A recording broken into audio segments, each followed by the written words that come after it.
नमस्कार दोस्तों, स्वागत है मेरे चैनल पे। मेरा नाम है सैम मुंडे। अच्छा, हम बात करेंगे यहाँ पे वेतन से कोई पैसे नहीं बचते, अपने वेतन से पैसे कैसे बचाए, हम इसके बारे में बात करेंगे। जो कि ये आज का टॉपिक मेरे ख्याल से वेतन के निश्चित है और पैसे बचाने के बारे में है। कुछ हम यहाँ पे आपके वेतन के जरिए किस तरीके से पैसे बचा सकते हैं उसके बारे में थोड़े से टिप्स देंगे, थोड़ी सी जानकारी देंगे। तो आज हम ये पैसे के बारे में है, वेतन के बारे में है और बचाने के बारे में है, कैसे आप आपको पैसे को बचा सकते हैं। क्योंकि अक्सर लोग क्या करते हैं, समझो कितनी सैलरी हो, जो 50,000 हो या फिर कुछ 1 लाख हो या फिर कितनी भी हो, समझो 10,000 रुपये हो, उनमें से आपको किस तरीके से बचाना चाहिए। आपने यहाँ पे कुछ सेविंग करनी चाहिए।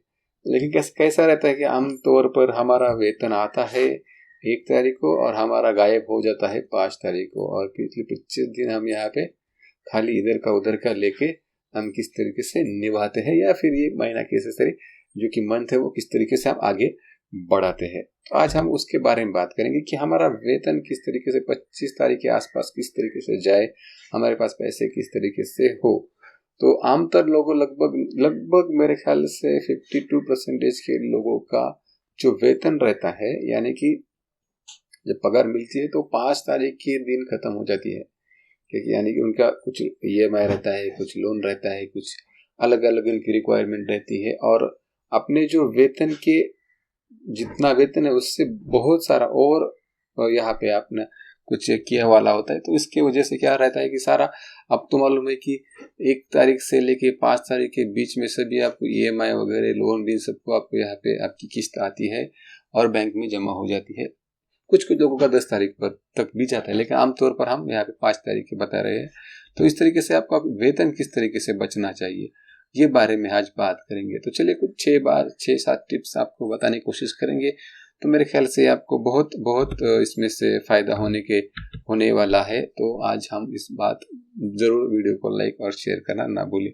तो सबसे पहले हम बात करते हैं यहाँ पे कि ये फॉर्मूला ध्यान में रखिए। ये फॉर्मूला आदर्श फॉर्मूला कहते हैं, कि इसे हम वेतन का आदर्श फॉर्मूला कहते हैं। अगर किसी को भी आप बताएंगे कुछ अच्छे से, जो कि फाइनेंशियल जो टिप्स वगैरह रहते हैं, एक अच्छा फाइनेंशियल एडवाइजर है, वो आपको यहाँ पे आमतौर पर ये फॉर्मूला आपको बताएगा कि किस तरीके से आपको निवेश करना है।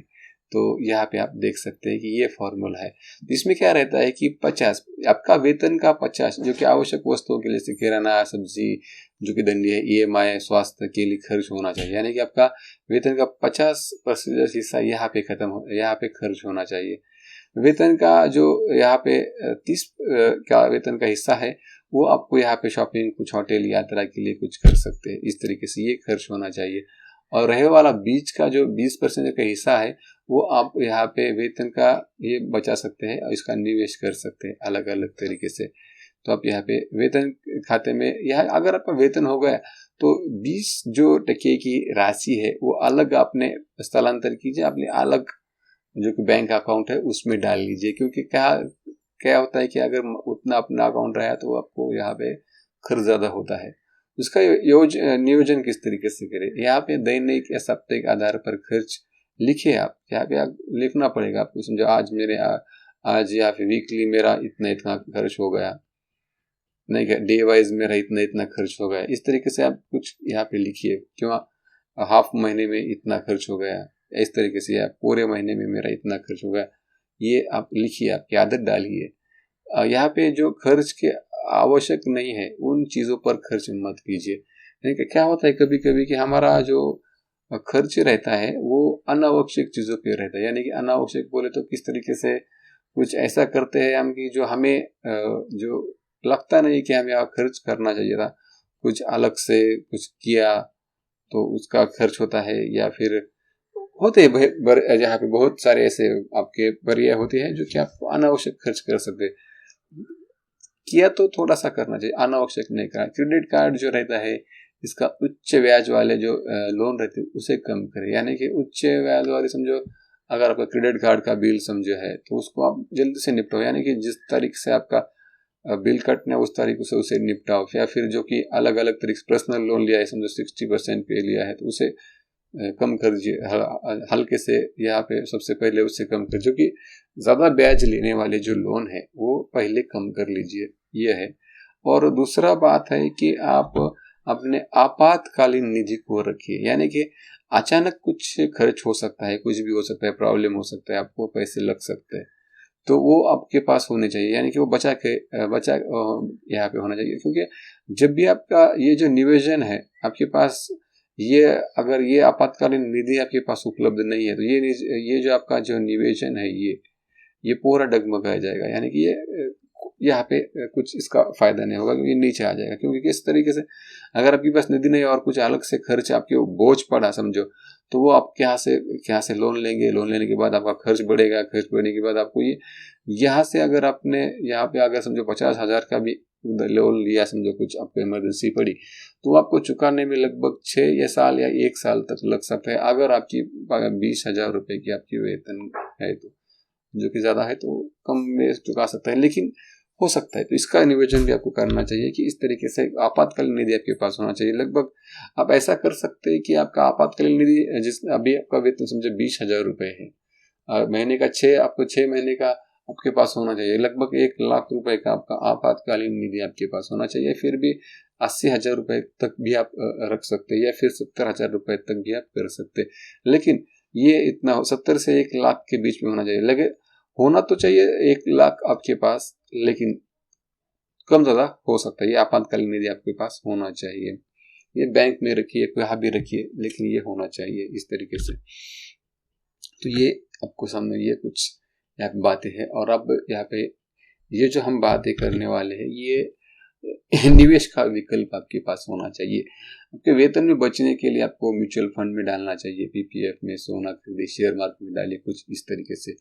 और यदि आप संभव है तो आपने कहा था कि वित्तीय सलाहकार से यहाँ पे सलाह ले सकते हैं, सलाह मशवरा कर सकते हैं। तो यहाँ पे विकल्प है, ये हम कह सकते हैं कि ये विकल्प के तौर पर हमने रखा है, एक ऑप्शनल है। आप मानते होंगे तो मानिए, नहीं मानते होंगे तो न मानिए, लेकिन वो इतना मैंने यहाँ पे विकल्प के तौर पर रखा है, क्योंकि बहुत ज़्यादा लोग मानते हैं कि आपकी जो कि तिजोरी का दरवाजा किस तरीके से होना चाहिए, इस तरीके से जो आप यहाँ पे एक मैंने रखा वाला है। एक कुछ लोग आध्यात्मिक भी रहते हैं, इसलिए हमें ऑडियंस जो रहती है, हमारे जो देखने वाले जो लोग रहते हैं, वो आध्यात्मिक भी हो सकते हैं। तो इस तरीके से हमने यहाँ पे रखा वाला है। लोग यहाँ पे जो कि लक्ष्मी की पूजा किस तरीके से करनी, शुक्रवार को उन्हें कौन से गुलाबी या सफेद चढ़ाने चाहिए, फूल चढ़ाने चाहिए, इस तरीके से। ये आप ज़्यादा मैं इस पर फोकस नहीं करूँगा, आप पढ़ लीजिए। यहाँ पे कुछ आसान सी टिप्स आपको यहाँ पे बताने वाला हूँ। तो वेतन से पहले एक दिन का बचत निवेश के लिए आपको यहाँ पे लगभग 10 से लेके 20 अलग रखनी चाहिए। आपके जो भी ट्रांसफर होगा, कुछ भी होगा, वो ऑटो पे रखिए। यानी कि मेरे क्रेडिट कार्ड का बिल है मुझे ऑटो पे रखिए।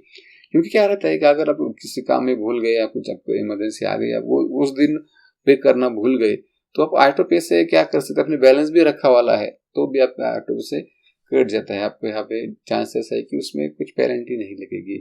और कुछ चीज़ें रहती है घर में, जो कि पुरानी चीज़ें रहती है, उसको हटा ले दीजिए, क्योंकि अच्छा रहता है, वो भी एक अच्छा रहता है। तो इस तरीके से जो कि हम निवेश के बारे में बता रहे थे आपको कि किस तरीके से आपको यहाँ पे निवेश करना है कि आपका जो वेतन है वो बच जाए, और आपका जो यहाँ पे आप अच्छा आसानी से पैसा आपको बचकर कुछ अलग तरीके से आप यहाँ पे अच्छे से इन्वेस्ट कर लीजिए। तो इस तरीके से वेतन को बचाने के कुछ मैंने टिप्स आपके सामने रखे वाले हैं। तो मिलते हैं अगले वीडियो में। अगर ये वीडियो अच्छा लगा तो वीडियो को लाइक और शेयर करना ना भूलिए।